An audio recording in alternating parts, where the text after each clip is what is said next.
Hello. For this section on divergent thinking, I'm going to be doing a video blog on how divergent thinking works in film and how a lot of films today have lost that sense of divergent thinking and are on more of a formulaic and linear path.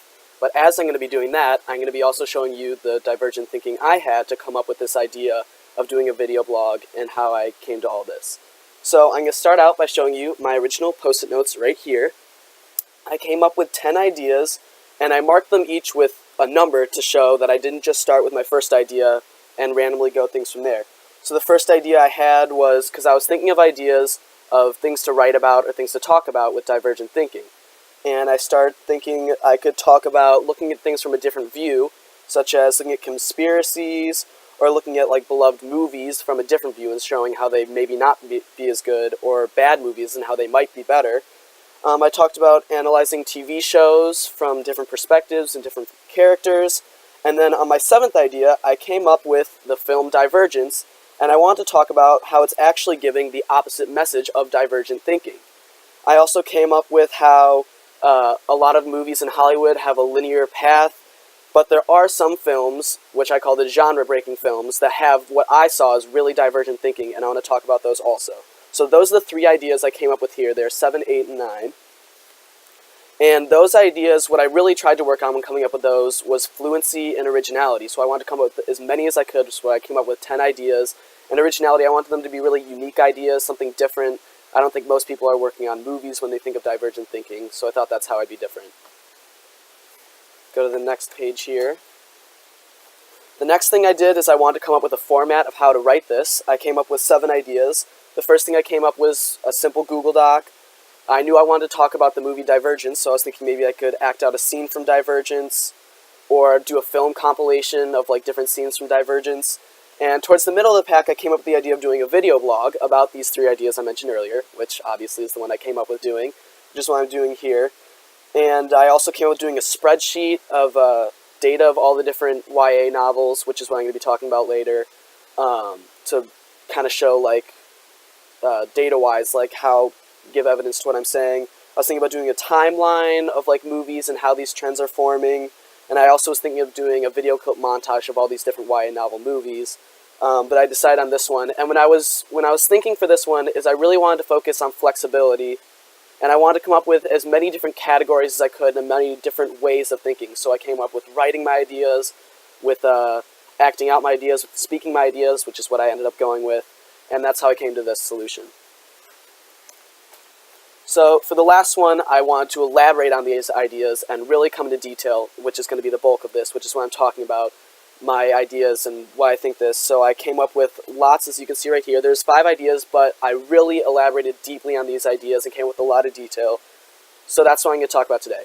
So I want to talk about the movie Divergent. You mentioned it in class, so you may have seen it already, but it's about a girl who is in a society where there's like people are put into categories and everyone fits one category very neatly, but she doesn't fit the category neatly, so she's different, she's special, and there's a government out to get her because of this. And I would argue that although the movie is called Divergence and it's about thinking differently, thinking in different directions, it's the complete opposite. It is extremely formulaic, and it's done in the same way as all these other young adult novels or YA novels, which has become a genre in recent times that I think is extremely formulaic and does the opposite effect of what it's going for. And some of these examples that I came up with was The Hunger Games, as you know of, Divergent, The Giver, which only got a single movie but is the same exact thing,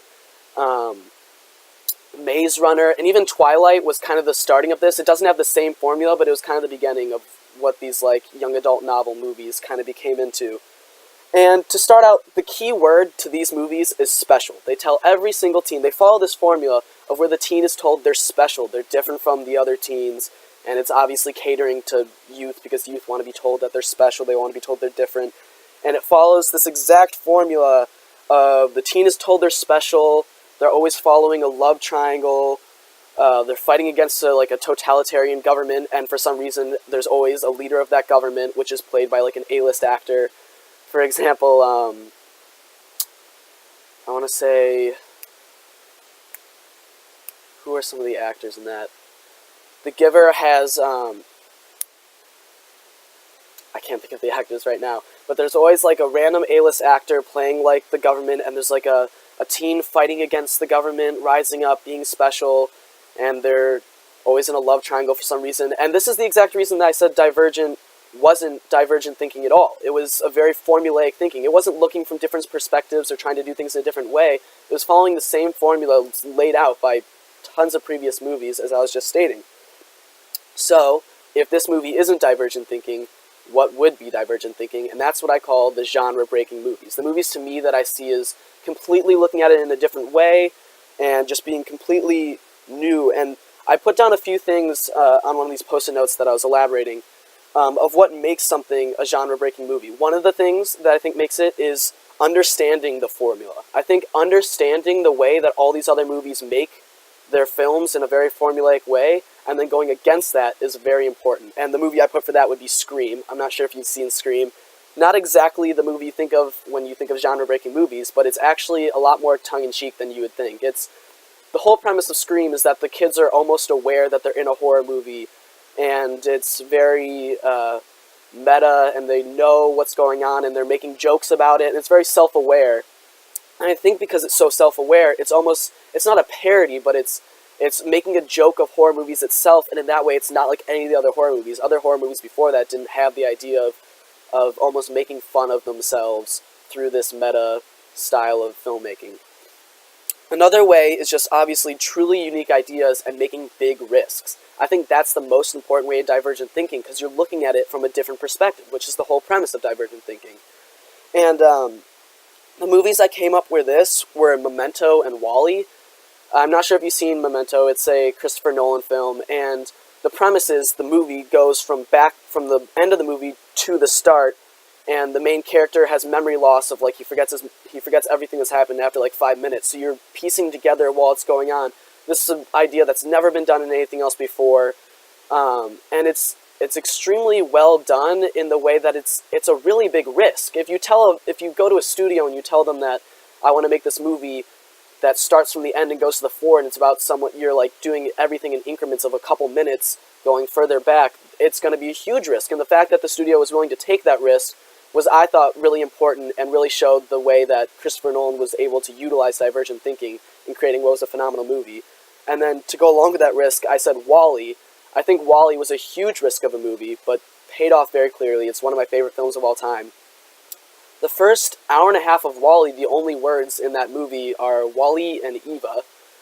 And to pitch that to a silent film movie about the end of the world for kids, I thought would be like an extremely big risk, and it's something that no one else thought of before that. Silent films and kids are two very different genres, and to put that together, I thought used a lot of divergent thinking.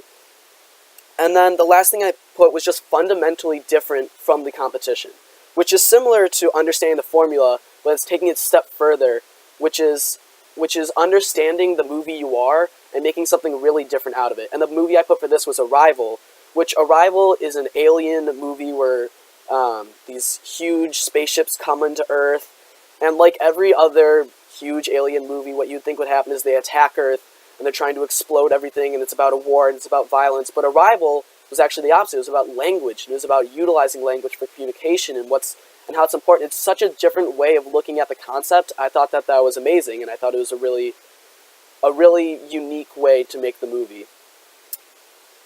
So in conclusion, I hope you enjoyed my analysis of the film industry and the way they use divergent thinking, and the way that many other movies use a very formulaic route instead, and how I don't think that's as exceptional.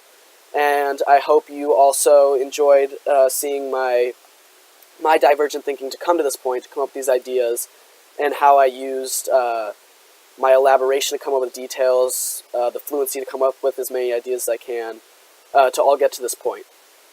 Thank you.